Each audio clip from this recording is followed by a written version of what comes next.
गर्मी का मौसम था। नीमगढ़ नाम के गांव में रूपेश नाम का एक गरीब किसान अपनी पत्नी सुलेखा और 2 बच्चों के साथ रहता था। उसका बेटा राहुल 4 साल का और उसकी बेटी रिया 5 साल की थी। माँ, आज कितनी ज्यादा गर्मी है। पिताजी को बोलो ना, घर में एक कूलर ले आए। बेटा, अभी हम लोगों के पास कूलर खरीदने के लिए पैसे नहीं है। घर में एक पंखा है, अब भी उसी से काम चलाना पड़ेगा।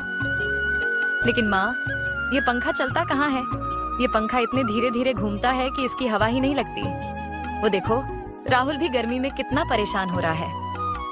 हाँ माँ, मुझे भी बहुत गर्मी लग रही है। ऐसा मन कर रहा है कि मैं बस ठंडे पानी में ही बैठा रहूं। इस गर्मी में तो मुझे बहुत ज्यादा घबराहट हो रही है।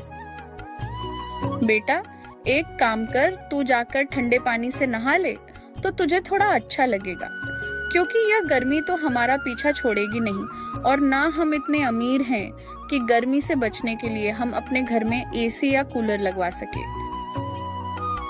सुलेखा अपने बेटे से ऐसा कह ही रही होती है कि तभी रूपेश भी वहां पर आ जाता है।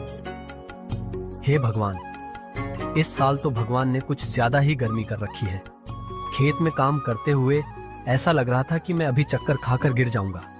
मुझसे तो और ज्यादा काम ही नहीं हुआ, इसीलिए मैं घर में आ गया। सुलेखा, मेरे लिए कुछ ठंडा ठंडा पीने के लिए बना दे तो मुझे थोड़ा अच्छा लगेगा। एक काम करती हूँ, सबके लिए ठंडी ठंडी शिकंजी बना लेती हूँ। सुलेखा सबको शिकंजी देती है। माँ, यह शिकंजी तो बिल्कुल भी ठंडी नहीं है। अगर इसके अंदर बर्फ होती तो बहुत अच्छा होता। बेटा, जब हमारे घर में फ्रिज ही नहीं है तो बर्फ कहाँ से आएगी? मैंने तो घड़े के ठंडे पानी से ये शिकंजी बनाया है। बेटा, अब जो मिल रहा है वही पी ले, वरना इतनी गर्मी में अगर तूने 5 मिनट तक इसे नहीं पिया तो यह और गर्म हो जाएगा। कुछ देर बाद शाम हो जाती है तो सुलेखा खाना बनाने की तैयारी करती है। इतनी गर्मी में चूल्हे पर खाना बनाते बनाते वह पसीने से तरबतर हो जाती है। हे भगवान, हम गरीबों के लिए ना तो यह गर्मी अच्छी है और ना सर्दियां अच्छी। इतनी गर्मी में ऐसा हाल हो रहा है कि अभी बेहोश होकर गिर जाऊंगी। और सर्दियों में इतनी ठंड लगती है कि शरीर जमने को हो जाता है। काश हर समय मौसम ऐसा रहता कि ना तो ज्यादा सर्दी होती और ना ही ज्यादा गर्मी, तो सब कितना अच्छा होता ना। ऐसा तो होने से रहा सुलेखा। ऐसा होता तो क्या ही बात थी। वैसे 2 महीने से हमने घर का किराया भी नहीं दिया है। मकान मालिक इस बार बड़ा गुस्से में आएगा। और इस बार भी फसल बिल्कुल अच्छी नहीं हो रही। गर्मी इतनी है कि फसल को इतना पानी देने के बाद भी फसल सूख रही है। इस बार भी मेरे पास मकान मालिक को देने के लिए पैसे नहीं हैं। लेकिन अगर इस बार मैंने उसे पैसे नहीं दिए तो कहीं वह हमें घर से ही ना निकाल दे। इसकी चिंता तो मुझे भी हो रही है। पिछली बार जब मकान मालिक आया था तो उसने कहा था कि अगर अगले महीने सारा किराया नहीं दिया तो घर से बाहर निकाल देंगे। अगर उसने सच में ऐसा ही किया तो हम इतनी गर्मी में अपने बच्चों को लेकर कहाँ जाएंगे? हमारा तो कोई रिश्तेदार भी हमसे हमारी गरीबी के कारण बात नहीं करता कि कहीं हम उनसे कोई मदद ना मांग ले। वह दोनों आपस में यह बात कर ही रहे होते हैं कि तभी उनका मकान मालिक भोलानाथ वहां पर आ जाता है। अरे भाई रूपेश, तू तो इस बार भी मेरे घर का किराया नहीं देने आया। क्या बात है? तुझे इस बार भी किराया देना है या नहीं देना है? नहीं, भोलानाथ भाई साहब, किराया तो देना है, लेकिन कुछ आमदनी नहीं हुई है। आप मुझे थोड़ी और मोहलत दे दीजिए तो मैं एक साथ आपका सारा किराया दे दूंगा। ये बात तो मैं तेरे मुंह से पिछले 2 महीने से सुन रहा हूँ, लेकिन अभी तक मुझे 1 महीने का भी किराया नहीं मिला। इस बार मैं तेरी कोई बात नहीं सुनूंगा। अभी तो रात होने वाली है, इसलिए कुछ नहीं कह रहा, लेकिन कल सुबह होते ही अपना बोरिया बिस्तरा उठाओ और यहाँ से रफा दफा हो जाओ। तुम जैसे लोगों को मैं एक और दिन भी अपने घर में नहीं रख सकता। ऐसा मत कीजिए, मैं कह रहा हूँ आप मुझे कुछ समय दे दीजिए, मैं आपको सारे पैसे दे दूंगा। इतनी गर्मी में मैं अपने परिवार को लेकर कहाँ जाऊंगा? मेरे पास तो रहने का कोई और ठिकाना भी नहीं है। वो सब मैं कुछ नहीं जानता। मैं बस इतना जानता हूँ कि अगर मेरे घर में रहना है तो मुझे अभी के अभी किराया दो, वरना कल सुबह होते ही यहाँ से निकल जाओ। रूपेश के बहुत कहने पर भी उसका मकान मालिक उसकी कोई बात नहीं सुनता।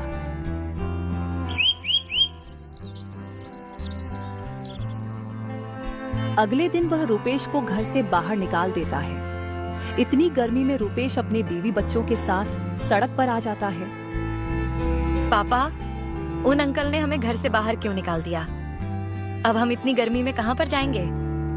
मुझे बहुत ज्यादा गर्मी लग रही है, बहुत ज्यादा प्यास भी लग रही है पापा।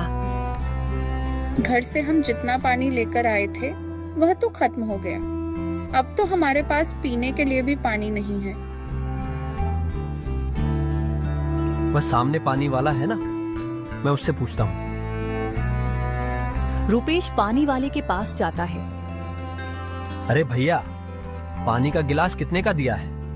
जी 2 रुपए का। क्या भैया, पानी का गिलास भी 2 रुपये में बेचते हो? अभी तक तो 1 रुपये में ही मिल रहा था। अब वो पहले वाला दाम नहीं है, इतने में ही खरीदना है तो खरीदो। पानी का दाम सुनकर रूपेश अपने जेब में पैसे देखता है तो उसके पास सिर्फ 6 रुपये थे।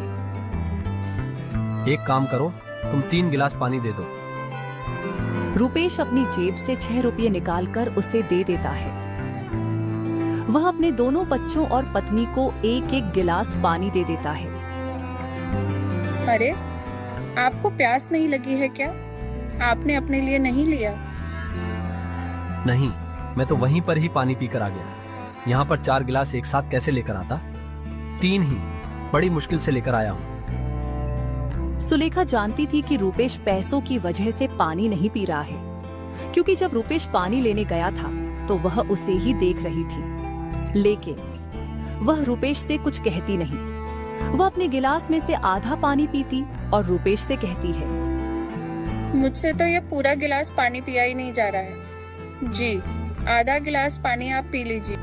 इतनी गर्मी में भी तुमसे 1 गिलास पानी नहीं पिया जा रहा। लाओ, इधर दो। रूपेश वह आधा गिलास पानी पी लेता है। सबसे पहले हमें रहने के लिए कोई जगह ढूंढनी होगी, वरना इतनी गर्मी में हम सब कहाँ भटकते रहेंगे। अभी तो सब लोग चल चलकर बहुत थक गए हैं। एक काम करते हैं, किसी पेड़ की छाया देखकर उसी के नीचे थोड़ी देर बैठ जाते हैं। जब धूप थोड़ी कम हो जाएगी तो फिर से घर ढूंढने के लिए निकल पड़ेंगे। वह सभी एक पेड़ की छाया के नीचे बैठ जाते हैं, लेकिन सुबह से भूखे पेट उन सभी को बहुत भूख लगी थी। पापा, मुझे बहुत भूख लग रही है। क्या हमारे पास खाने के लिए कुछ भी नहीं है? खाने के लिए तो सुबह बस घर में रोटी ही थी। रोटी और अचार लेकर आई हूँ, इसे खा लो बेटा। सुलेखा सभी को खाने के लिए अचार रोटी देती है तो सभी उस रोटी को खाते ही थूक देते हैं। ये रोटी तो खराब हो चुकी है माँ। लगता है गर्मी की वजह से सुबह की बनाई हुई रोटी खराब हो गई। इससे अच्छा होता कि हम इसे पहले ही खा लेते तो कम से कम खाना बेकार नहीं होता। क्या करें जी, सुबह से बैठने के लिए तो अब जगह मिली है। इतनी चिंता लिए सुबह से घूम रहे हैं कि रोटी का ध्यान ही नहीं रहा। लेकिन माँ, मुझे बहुत भूख लगी है। हाँ, मुझे भी बहुत भूख लग रही है। एक काम करता हूँ, यहाँ आसपास कुछ खाने को ढूंढता हूँ। अगर मिल गया तो लेकर आता हूँ। रूपेश आसपास खाना ढूंढने के लिए जाता है तो उसे आसपास कुछ भी नहीं मिलता। तभी सामने से आ रही एक औरत की नजर रूपेश पर पड़ती है। अरे भैया, तुम मुझे बड़ा परेशान लग रहे हो। कोई बात है तो मुझे बता सकते हो। रूपेश इतना परेशान था कि उस औरत के पूछने पर वह उन्हें सब कुछ बता देता है। इतना परेशान मत हो भैया, तुम अपनी बीवी बच्ची को लेकर मेरे साथ चलो। मैं तुम्हें मंदिर में ले चलती हूँ, वहाँ तुम आराम से खाना खा सकते हो। रूपेश अपने परिवार को लेकर उस औरत के साथ मंदिर जाता है, जहाँ पर वह पेट भरकर मंदिर का भंडारा खाते हैं। ये तो अच्छा हुआ कि मुझे वह औरत मिल गई, वरना पता नहीं मैं अपने बच्चों को कैसे खाना खिला पाता। भगवान अपने बच्चों की तकलीफ समझता है। जी, जरूर उन्होंने ही उस भली औरत को हमारे पास भेजा होगा। लेकिन सुलेखा, हम कहाँ रहेंगे? बच्चों को लेकर कहाँ जाएंगे हम? ये तो मैं भी नहीं जानती हूँ, लेकिन इतना जरूर जानती हूँ कि भगवान सब ठीक करेंगे। भंडारा खाकर वह दोनों अपने बच्चों को लेकर वहां से निकल जाते हैं। जब उन्हें रहने के लिए कोई जगह नहीं मिलती तो वह पेड़ के नीचे जाकर ही एक कपड़ा बिछाकर लेट जाते हैं। पापा, यहाँ तो बहुत सारे मच्छर हैं, बार बार काट रहे हैं। यहाँ पर तो मुझे बिल्कुल भी नींद नहीं आ रही। हाँ पापा, और बिल्कुल भी हवा नहीं चल रही। गर्मी भी बहुत लग रही है। मुझे तो गर्मी के मारे बहुत अजीब सा हो रहा है। बेटा, तुम घबराओ मत, थोड़ी लंबी लंबी सांसें लो तो तुम्हें थोड़ा अच्छा लगेगा। सुलेखा अपनी बेटी को ऐसा कह ही रही होती है कि तभी वह भली औरत भी वहां पर आ जाती है। अरे, तुम तो वही हो ना जो मुझे उस दिन मिले थे। मैं तुमसे आगे बात करने वाली थी, लेकिन तुम पहले ही दिन चले गए।